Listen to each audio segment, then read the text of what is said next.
دنیا کی سب سے بڑی اسٹریمنگ سروس نیٹ فلکس کو ہمیشہ سے جس مسئلے کا سامنا رہا وہ ہے پاس ورڈ شیئرنگ، یعنی ایک یوزر اکاؤنٹ بنا کر اس کا پاس ورڈ مختلف لوگوں سے شیئر کر دیتا ہے، جس سے ایک سبسکرپشن پر درجنوں افراد نیٹ فلکس دیکھتے ہیں۔ تاہم کچھ عرصہ پہلے نیٹ فلکس نے دنیا بھر میں یہ سہولت ختم کرنے کا اعلان کیا تھا۔ اس سلسلے کا آغاز امریکہ سے کیا گیا تھا، جس کا دائرہ دوسرے ملکوں تک بڑھایا جا رہا ہے۔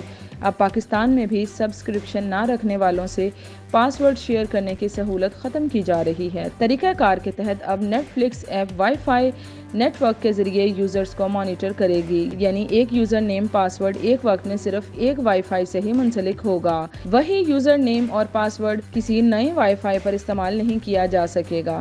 مثال کے طور پر آپ اپنا یوزر نیم پاس ورڈ استعمال کرتے ہوئے اپنے گھر کے وائی فائی انٹرنیٹ پر نیٹ فلکس دیکھتے ہیں۔ اگر کوئی یوزر کسی دوسرے وائی فائی پر آپ کی لاگ ان انفارمیشن کے ذریعے نیٹ فلکس دیکھنے کی کوشش کرے گا تو آپ کے گھر پر نیٹ فلکس ایپ بند ہو جائے گی۔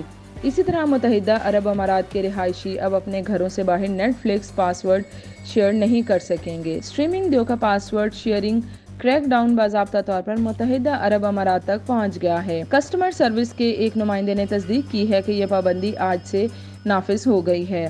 اب صرف ایک ہی گھر میں رہنے والے ممبر پاس ورڈ شیئر کر سکتے ہیں اور ایک ہی اکاؤنٹ استعمال کر سکتے ہیں۔ نمائندے نے کہا کہ مثال کے طور پر اسے سڑک کے پار کسی گھر میں استعمال نہیں کیا جا سکتا۔ بھارت میں نیٹ فلکس نے بھی اعلان کیا ہے کہ اس نے آج سے پاس ورڈ کا اشتراک ختم کر دیا ہے۔ اس پالیسی کی تعمیل کو یقینی بنانے کے لیے نیٹ فلکس ایسے صارفین کو ای میلز بھیج رہا ہے جو بھارت میں اپنے گھر سے باہر لوگوں کے ساتھ اپنے اکاؤنٹس کا اشتراک کر رہے ہیں۔ ویب سائٹس کے مطابق پاس ورڈ کے اشتراک پر پابندیاں پہلے 100 سے زائد ممالک پر لاگو کی گئی تھیں، جن میں امریکہ، برطانیہ، France, Germany, Australia, Singapore, Mexico اور برازیل جیسی اہم مارکیٹس شامل ہیں۔